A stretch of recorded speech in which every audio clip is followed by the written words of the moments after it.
Ladies and gentlemen, we're back for another week. Nfc Beast.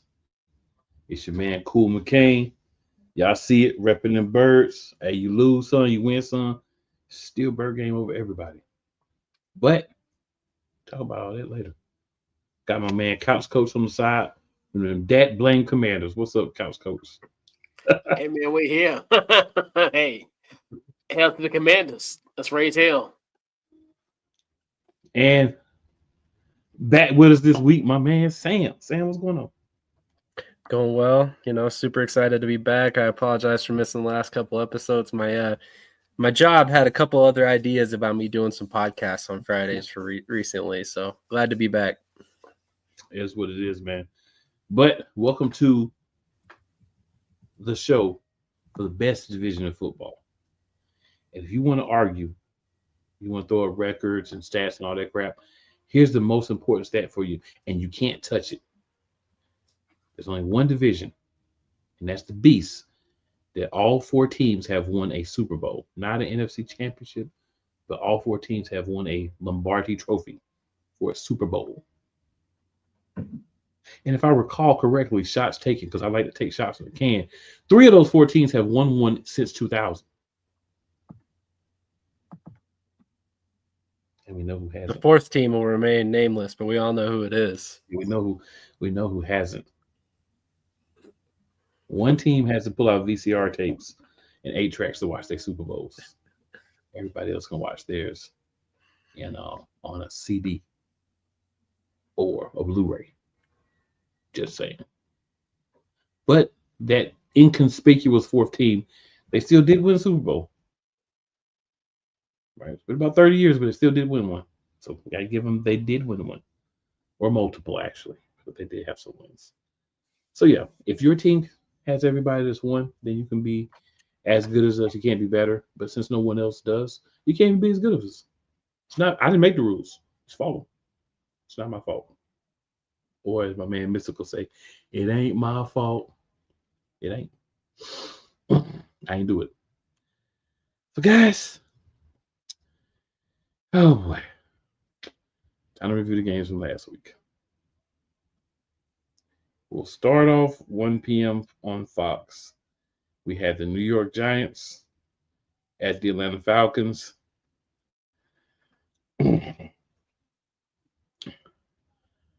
I thought that the Falcons would lose simply off the fact that Michael Penix, not saying he was bad or whatever, but first game in the NFL, we have some jitters.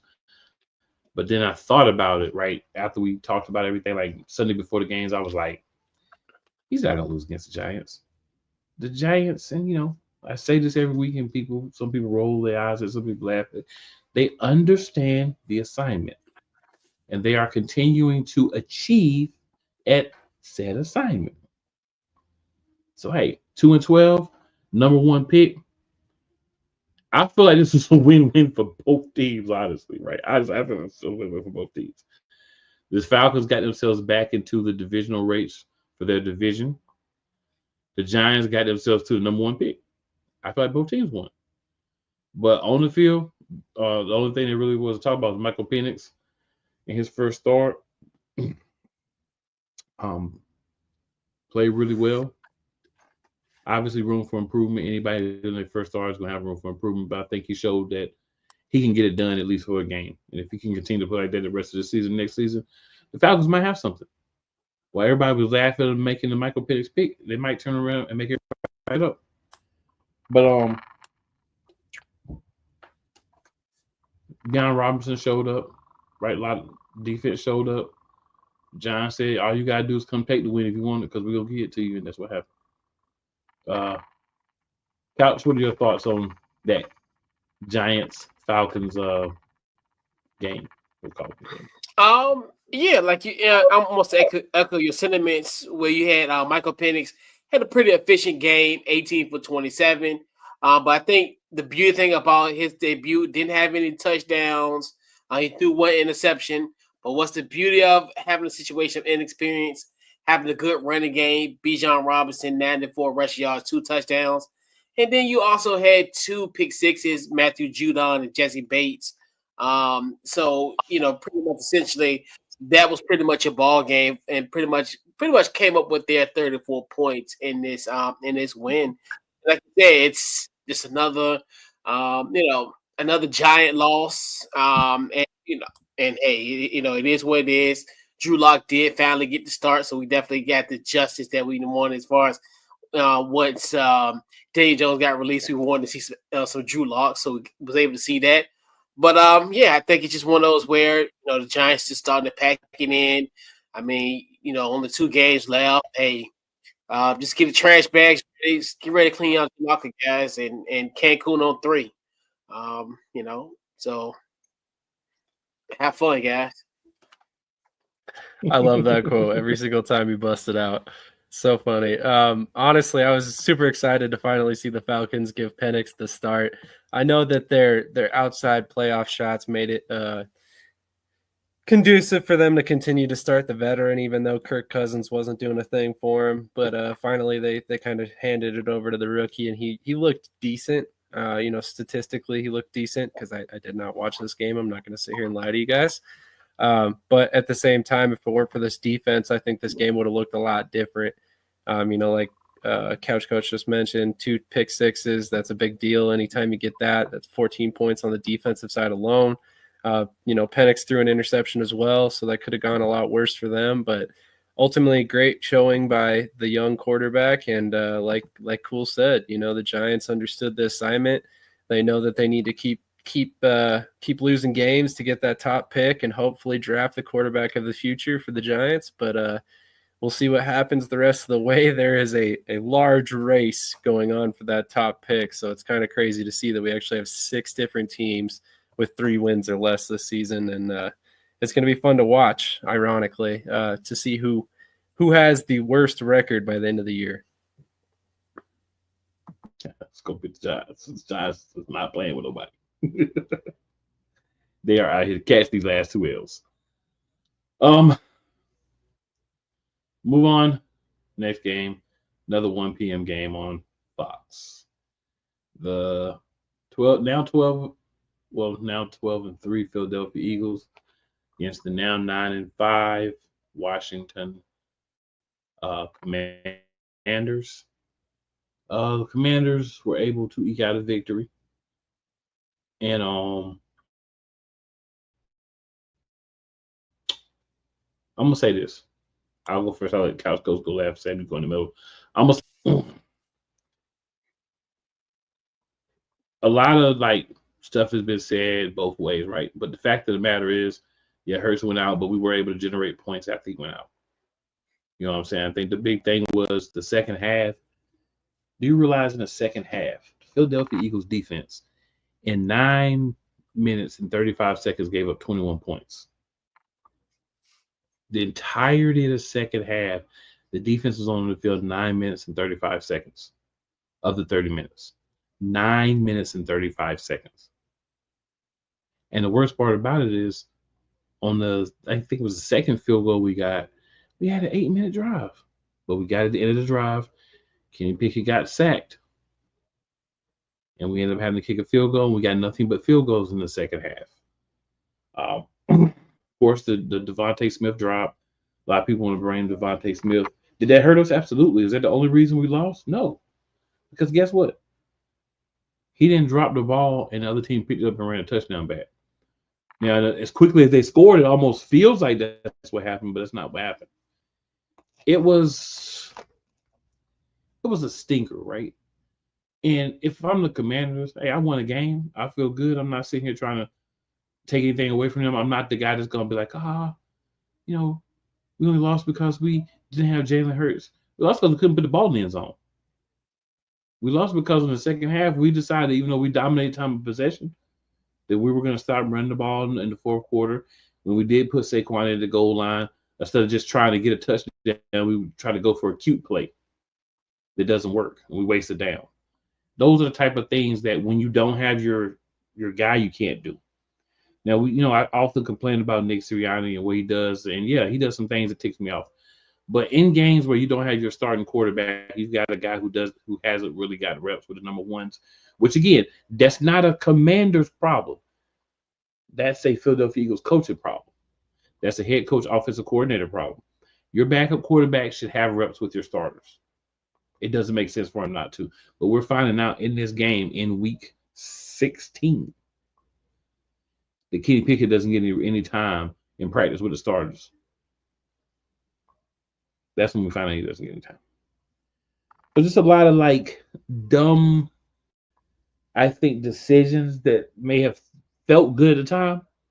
It all came together. Washington said, you know what? Y'all beat us in Philly. You come in here playing, we're going to beat you. We came in there playing. I mean, we can complain about the hit on Jalen Hurts and how they didn't get a penalty. Penalty wouldn't have put him back in the game. Within 15 yards, still would have put him back in the game. Talk about CJ getting thrown out for getting his helmet knocked off. You know, he's a mouthy dude, but Blankenship and Carter said he didn't say nothing.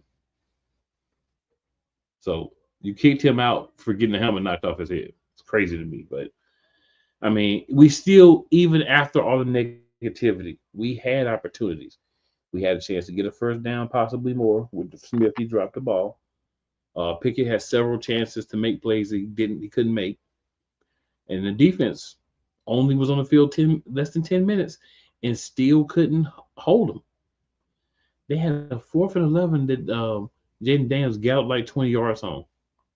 Those are the type of stuff that we don't normally have happen. I don't know if they got thrown off with losing Hurts and CJ, but just didn't look good for a lot of the time. And the long drives kind of kept the Commanders off the field.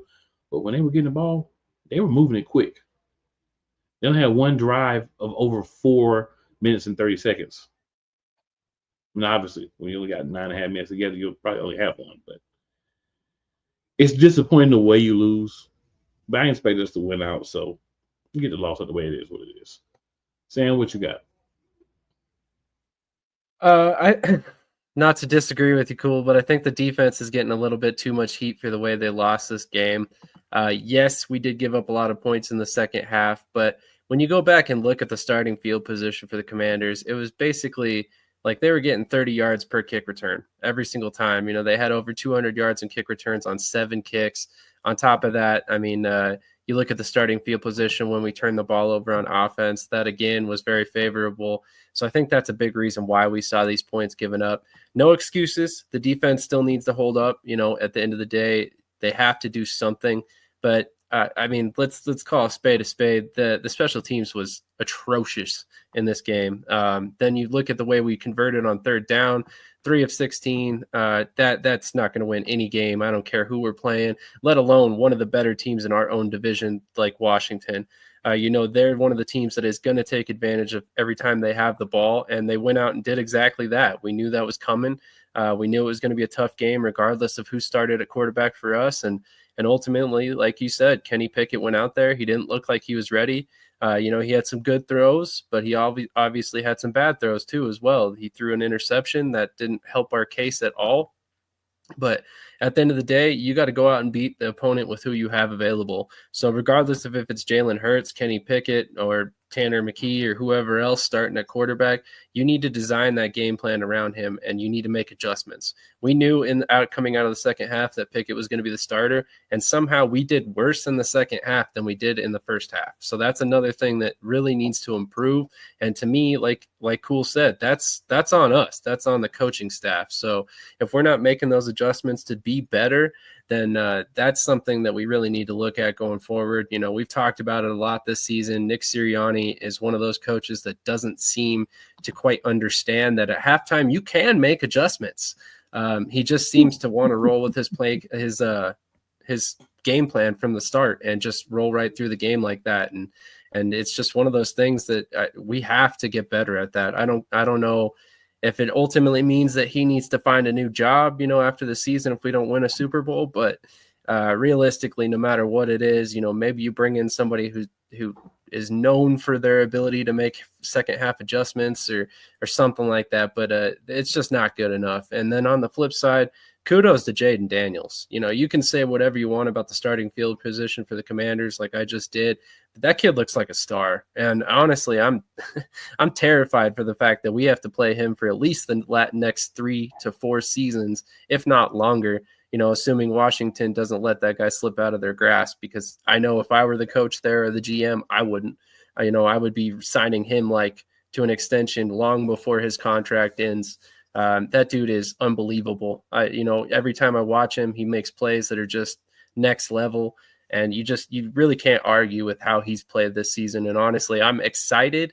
And like I said, terrified because I'm an Eagles fan, but I'm excited to watch him grow and get better, because I really think this guy is going to be one of the future stars in this league at the quarterback position, and something that we've kind of been lacking outside of, Lamar Jackson, Josh Allen, players like that. We need the quarterback play to kind of improve across the league in order to get back to where it used to be once upon a time when I first became an NFL fan. But ultimately, like Cool said, you win some, you lose some.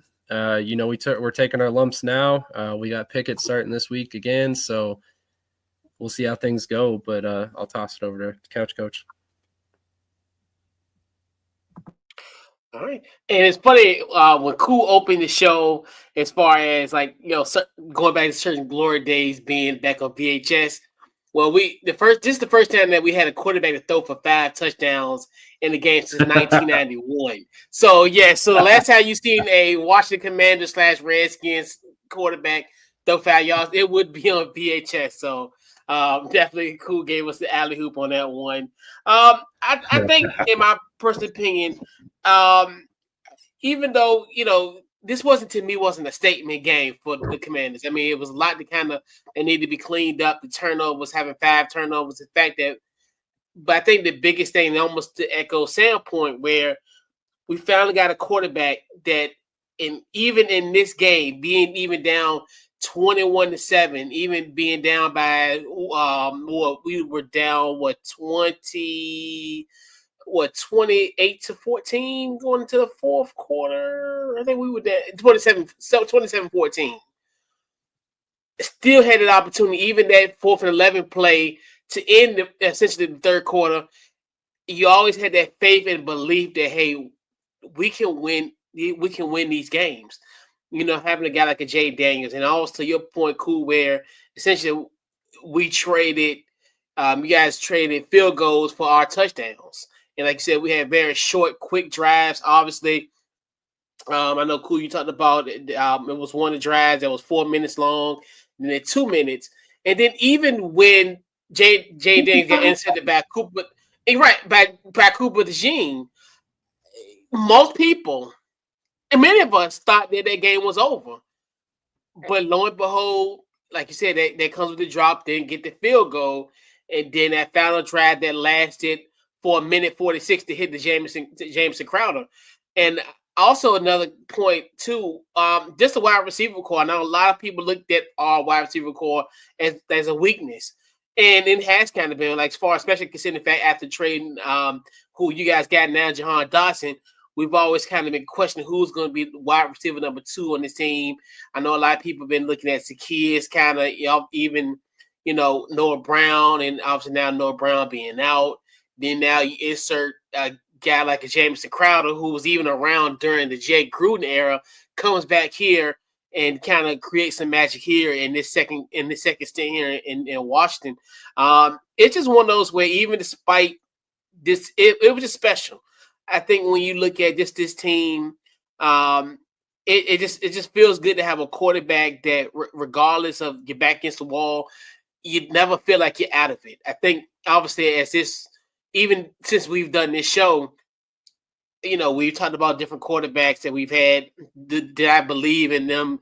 Maybe I might say it tongue in cheek, but I actually believe in the fact that we got a guy that regardless, can win these football games for us. And it's just a great moment, and to be 10-5. First time, this is the second time that we've been 10-5 since 1984. Crazy. As far as, I know we had the years when 9-1 team, but to be 10-5 after 15 games, this is the first time since 40 years. So and I know a lot of people, and I'm glad we didn't bring up the whole Jalen Hurts, or it would have been a different story. We know We know how this rivalry goes. We've had so many quarterbacks face you guys. It could be, I can say that for every quarterback we've started probably since 2020. I could probably say this since 1991, in my personal opinion, if we had a certain kind of quarterback. So to me, it is what it is. And the same thing on our end. If we wouldn't have had Jay Daniels, y'all would have had, Marcus Mariota wouldn't have led us to a win. So it is what it is. So I'm like, hey, but and the way things are going, we might see each other in 2 weeks. Quiet as kept. Yes, we might.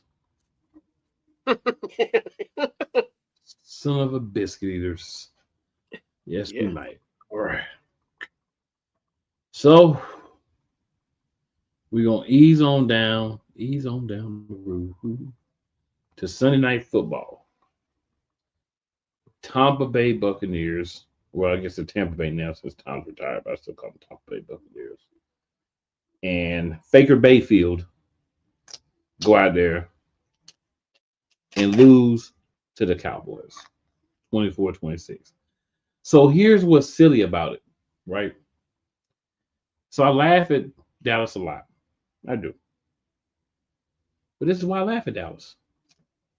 You went out there in a game that literally had no meaning to you. Literally no meaning to you. And what do? You win. You're eliminated for the playoffs. You lose. You only got 6 wins. You got 9 losses. And you're in a better position for the draft. What do? You go out there and win the game. This is typical Dallas. Typical Dallas. You're in a situation where the loss actually helps you and you go out there and win. Typical Dallas. I'm not mad at you. I'm not going to laugh at you. I'm just going to say I'm not surprised because a lot of teams struggle with this sort of thing. There's the should we tank philosophy or should we go out there and play hard? I ain't saying tank, but I'm saying you shouldn't win. You feel me? I'm not saying the word tank. I'm just saying you should win. But some problems there with Dallas. This seems like the guys that got there now, they got some guys injured. You just got, hey, you on the practice squad, you from somewhere else, you from packing groceries, y'all come play. And those guys are just playing hard, just listening to instruction and playing hard. It'll be interesting to see what happens with this team the last 2 games because hopefully they're going to lose on Sunday. But it'll be interesting to see what their offseason looks like, what the coaching staff looks like next year, and just how much hard they got over the last 2 weeks. Couch, what's your thoughts, man? Irony. It's to me, I just find it so funny. I guarantee you, if the records were in reverse, where if Temp was fighting for something, Dallas would have lost his football game. It is so crazy to think in the month of December they've always have collapsed. Now when like you said, they're not playing for nothing. They knew the game that they weren't playing for anything. They go out here and win, and they actually surprisingly they looked really good. Defensively, definitely that final play. As far as the the fumble to the Rachaad White. So you look at that, and it's kind of weird. It's like, what do y'all want to do? Do y'all want to keep Mike McCarthy? Because, I mean, at this point, if he had 5, I'm saying, y'all playing really hard for Mike McCarthy for some bizarre reason. You really want him back on. So I just find it so funny that if Dallas had Tampa Bay record and they will fight between us and y'all for the NFC East, they would have lost this game would have got torn off the frame. This game, when it didn't matter, it's just irony. It's just the irony of it all. And I think I might have talked about that last week on the show, as far as that I had a sneaky feeling that I was going to win this game. Just to make the playoff, just to make this whole playoff scenario just more intriguing. Like you said, it's Dallas to a T, right? You know, they win the games that don't matter, the games that do matter, they kind of fall apart. But hey, if there's one thing I could take away from this game, it's that you know, Dallas lost another piece that's very key to their offense. CeeDee Lamb's hurt. So that might actually benefit us going, you know, us as far as the Eagles and the Commanders going forward, because you know, we have them this weekend, then Washington has them in week 18.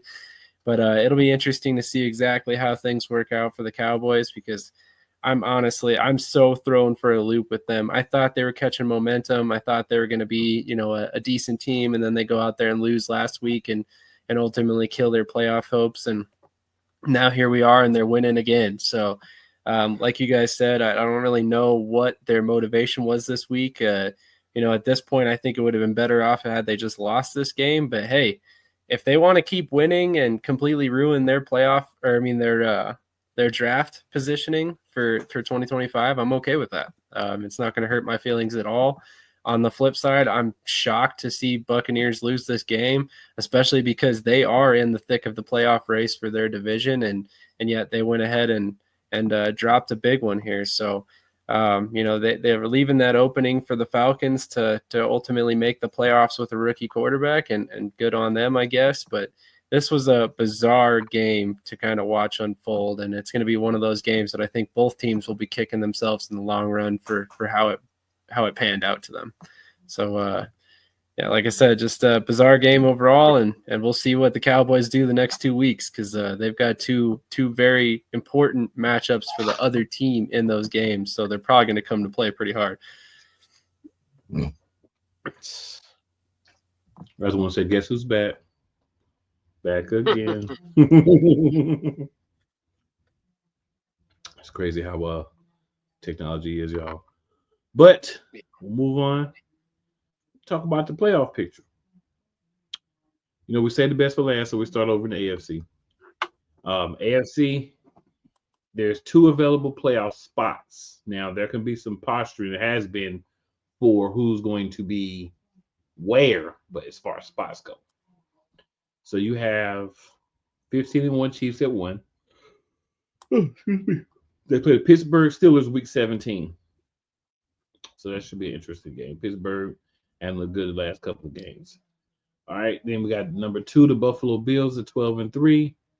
They play Aaron Rodgers and the New York Jets. The JTS Jets.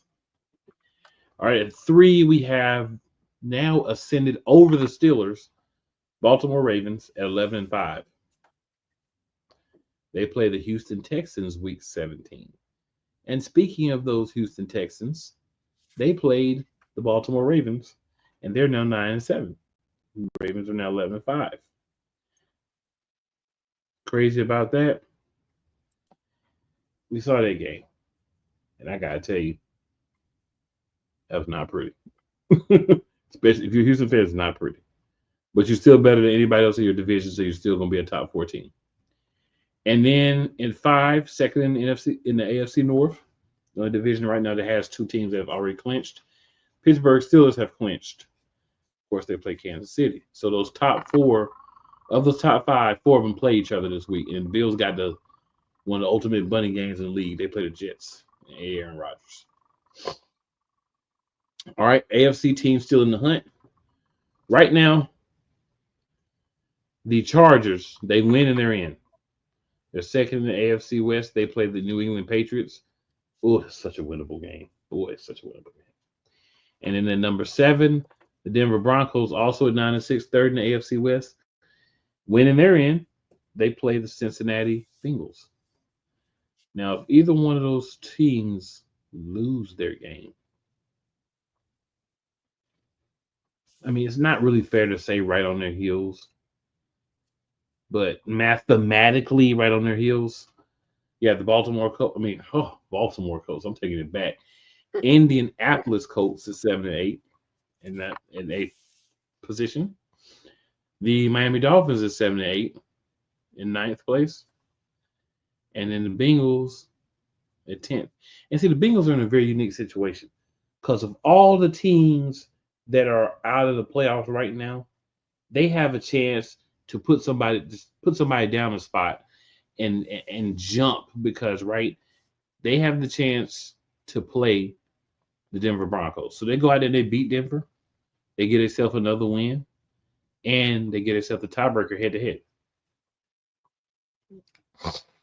The Colts have the Giants. We just talked about how the Giants understand the assignment that continues. And then the Dolphins have the Browns. So they have the Browns that don't have brother Jameis Winston. I believe he's done for the season. So they have the Browns team that does not have the man who has been saved from pick sixes. Not saved from interceptions, but the Lord has delivered him from pick sixes, according to his words. Not mine. So that's your AFC playoff picture heading into week 17. Guys, any thoughts on the AFC playoff picture?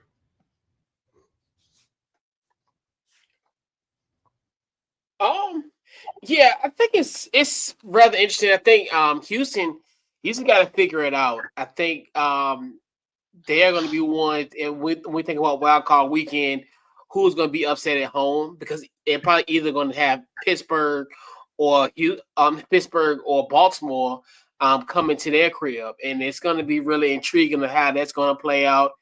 I obviously Kansas City sold it up, so they get the rest. I think, especially having a gauntlet like they've played the 3 games of 11. So now they have an opportunity. Patrick Mahomes get some rest. We probably won't see Patrick Mahomes until the 3rd week of January potentially. So the 3rd weekend. So he gets rest. It's gonna be interesting that Buffalo. If everything, Buffalo Denver might be an intriguing matchup. I know not to kind of go back on history, but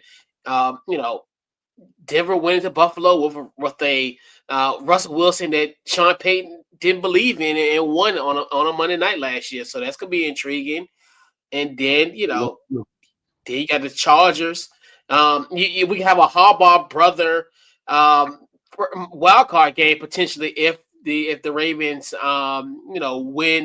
win out to be the AFC North champions and the Chargers stay at 6. So the AFC, I think, is gonna be a pretty good wild card weekend if everything stays the same, which more likely probably will happen.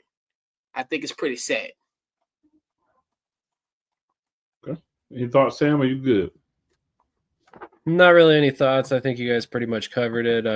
Honestly, if there's one thought I do have, it's that I'm shocked to see the Broncos in the race at this point. I've been saying all season long that they're overachieving. I was not a big believer in their chances to be a playoff team this year. So I guess my hometown fans can go ahead and listen to me eat some crow there. But, good on Sean Payton and Bo Nix for turning it around in Denver. And that's my main takeaway. I mean, Justin Herbert and the Chargers, to me, they're just a better team. So I had seen that it would be a situation where we probably would not be seeing the Broncos in the playoffs, but here we are. Fair enough. All right, so NFC, teams that have clinched. Still 3 teams that clinch in the NFC. So at number 1, we've got the Detroit Lions, 13-2. They play the 49ers week 17. 49ers have nothing to play for except spoiler. So we'll see if they are going to be a spoiler or if they're going to lay down. In second place, the Eagles. Still 12-3. Still first in the NFCs. Played Dallas week 17. Win this, we clinch the number 2 seed as well as the NFCs. So it's win and we're double in. We're already in, but win and we're double in. The next team that has clinched is another 13-2 team, the Minnesota Vikings. They play the Green Bay Packers week 17. They're in 5th because, even though they're 13-2, they're in the same division as the Lions. And right now the Lions have the tiebreaker. And in 6th place, but already clinched with 11 wins, 11-4 the Green Bay Packers. Also in the NFC North. So they couldn't be any higher, but record-wise they wouldn't be any higher either. And of course, they play Minnesota. So that could be an interesting game to see how everything plays out for those two teams. In the hunt right now. And basically, in the hunt is the guys who are in there right now, but they haven't clinched yet. For number 3 seed, right now we got the Rams at 9-6. They're first in their division, NFC West. If they win, they're in pretty much. The Falcons are 8-7. They are first in the NFC South. They're in the 4th seed right now. And the Commanders, with their 10 wins, are 10-5 in 7th place. Who would have thought? It takes 10 wins to be in 7th place right now. It's crazy work. All right. Second in the NFC West at 9-7. One game behind the Commanders in the win column. 2 games behind the Commanders in the loss column. The Seattle Seahawks. They play the Chicago Bears. They should win, but they're literally one game in the loss column behind the Rams. So the Rams lose, their records match up, right? So then some other things come into play for the last week of the season. But the Rams play the Cardinals. So Arizona, another team that still lurking, they play the Rams. The Falcons play the Commanders, right? So that's an interesting game because those two get a chance to kind of have a say-so in each other's end of season. Buccaneers are 8-7. They're still in the hunt. Why? Because they're right now second place in the NFC South. And that's it. Seahawks and Buccaneers. That's it. Once you get past that, everybody else is on the outside looking in. So we're going to go through. I ain't even waste my time just doing the AFC. We just going to go through everybody that's done in both conferences. This is all the teams that's on the couch. If this was basketball, they would be going fishing. Okay. In the AFC, the Jets at 4-11, the Browns at 3-12, the Jags at 3-12, the Titans at 3-12, and the Raiders at 3-12, and the Patriots at 3-12.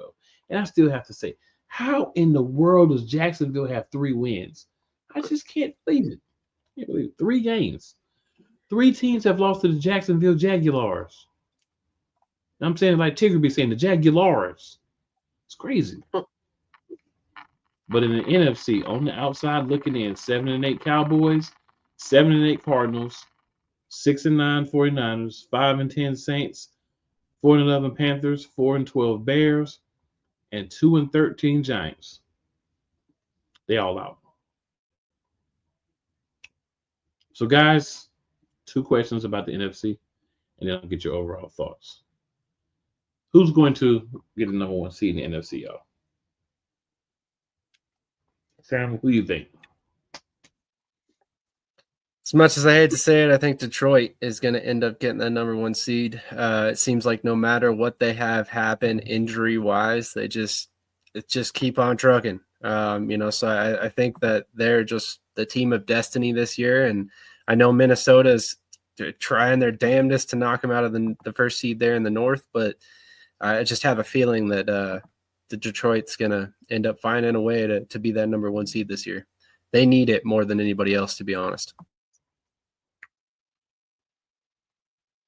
All right. Couch Coach, what you think, man? Yeah, I think it's going to be Detroit Lions, and I think this probably will be the Sunday Night Flex game next Sunday. Just for too much at stake. I mean, pretty much the winner is off the next week. The next one, hey, you get a first-class trip to Atlanta or Tampa. So, I mean, it's kind of one of those where, it's a possibility. And heck, it may reverse where you might have to go west. You hope you don't have to go west if you're the 5th seed, but, maybe that west winner is the 4th seed, maybe, if things fall into place potentially. So, that's going to be huge. I mean, and we've known as, especially in the past, of teams that have won Super Bowls, most notably for the exception of the Chiefs last year, having that number 1 seed is important. It's essential. Even when you guys went Super Bowl 2 years ago, you guys had number 1 seed, didn't you? I think we tried number 1 seed. Yep. So yeah, it's imperative. You want to get that extra week. I know people say, "Oh, the momentum." No, the body needs physical rest at this time of the year. If you can get some rest, get off your legs for a few days, you take it. Yeah, I'm gonna go Minnesota. Let me tell you why. I think they both win this week. Set up that matchup. Now Minnesota wins this week. They lost to Detroit the first time. Minnesota's a good enough team right now. They can beat Detroit. If they beat them head to head, they take the number 1 seed from them. Because we're out of the picture. The only way we can win is if Minnesota loses this week and then wins next week. And I think Detroit would have to lose this week and lose next week. It'll take a lot for us to win. So at this point, it's down to Minnesota and Detroit. And I think Minnesota will get their get back. Yeah. Kind of like the field goal. Yeah, that was by field goal. They won by field goal at the end. Mm-hmm. What's our boy from the UFL? Bates was kicker for the Lions. Yeah, he kicked that field goal, and that's how they won. Yep. Now, Jake Bates. Second question: who's going to win the NFC East?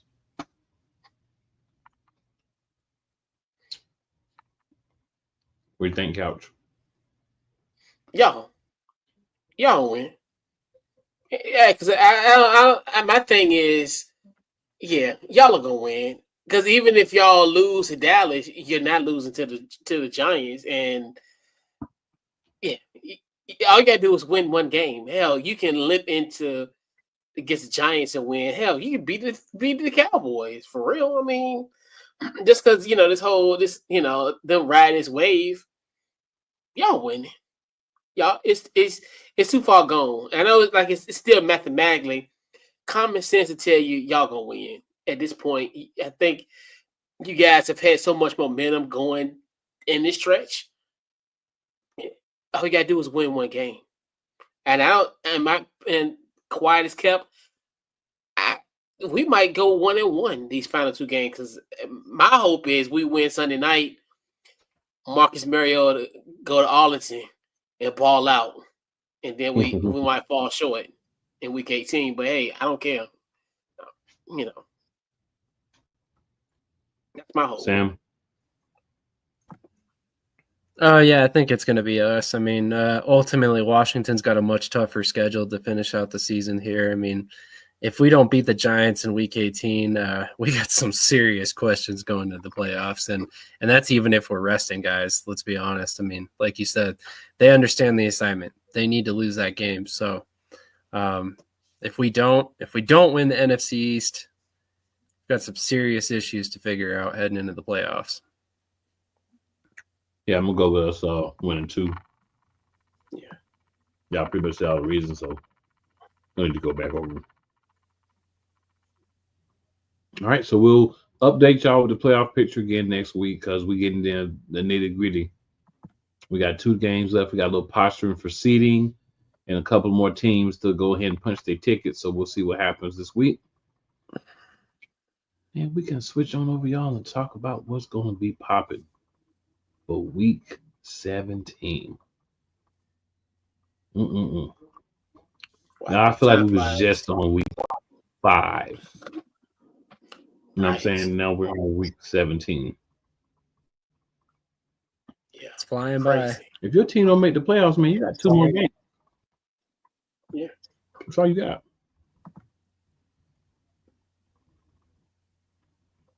So we have some Wednesday and Thursday games. I really don't think any of them were good games.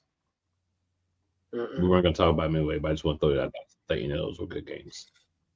It was a good presentation. I did like the 4K. Yeah, that was pretty good. But the games themselves, they weren't good.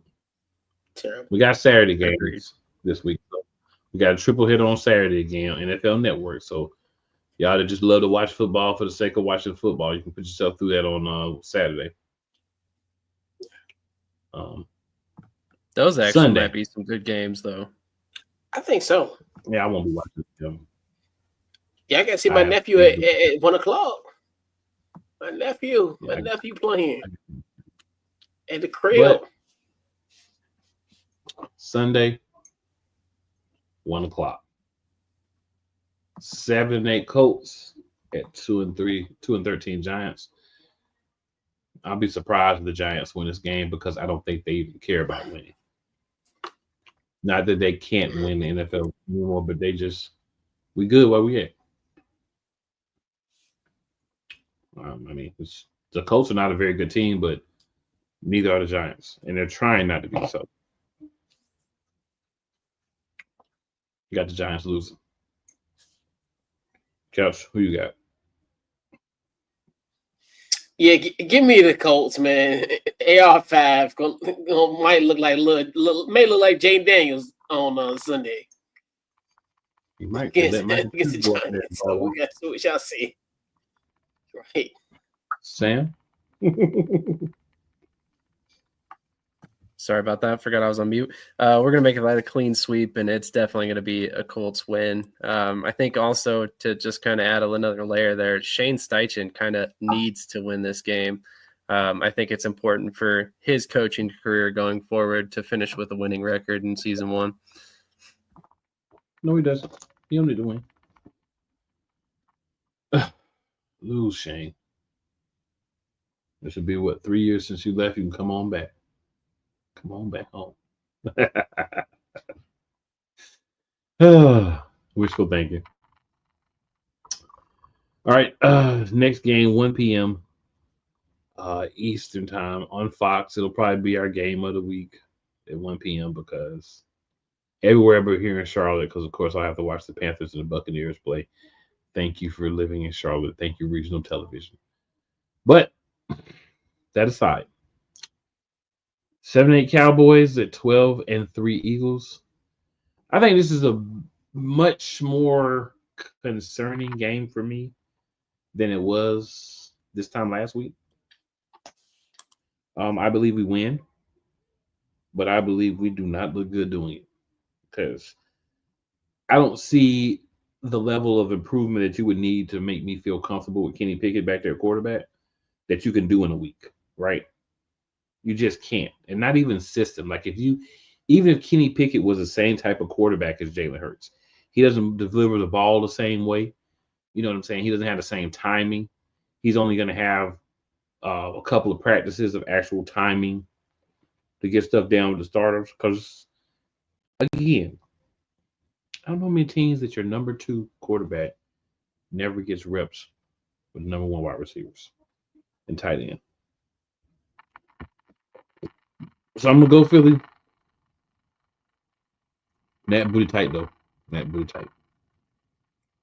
Kyle, who you got? Man, do us all a solid, man. Beat the Cowboys. Celebrate with your fans. Get your NFC East merch. Have your hats on the field and just celebrate and enjoy it. Because I don't want the Cowboys to be over 500. I don't want that. I can respect that. They need to suffer. Sam? Man, I definitely think we're going to win this game, but it's going to be tight. I don't expect this to be an easy game to win by any stretch as long as Pickett's starting. But I will say that if we win this game, it could bode well. You know, we can give Jalen another week of rest. I know Eagles fans are going to hate to hear that, but it could be a good thing heading into the playoffs. Even if we win, I'd like to see him for at least a quarter in the last game. Just let him get his groove back a little bit. Strongly agree with that. Strongly agree with that. The game, but a little bit. Especially if Saquon still needs some yards to break that all-time record. All right. That's a whole other conversation. It is. we'll have that conversation next week too, because we'll have a better idea of what's needed for that to happen. All right, 8:20 p.m. Sunday Night Football. Our man, Couch Coach, and his Washington Commanders at home again. This time hosting the Atlanta Falcons. Can they go 2-0 against bird teams in 2 weeks? Couch Coach, first to last.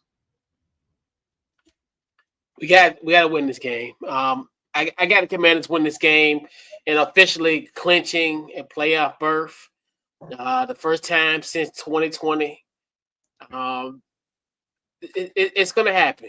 And I think the fact 11 wins on the season, that'll bode very well, because I think at the end of the day, this is a must win. I don't want our playoff fate in the hands of the Dallas Cowboys. Like I said earlier, I want Marcus Mariota to play in that game, and Jane Daniels on the sidelines. So we got to win this game. And plus, it's a night game, the final game, final game at Northwest this season. And hey, go out with a bang.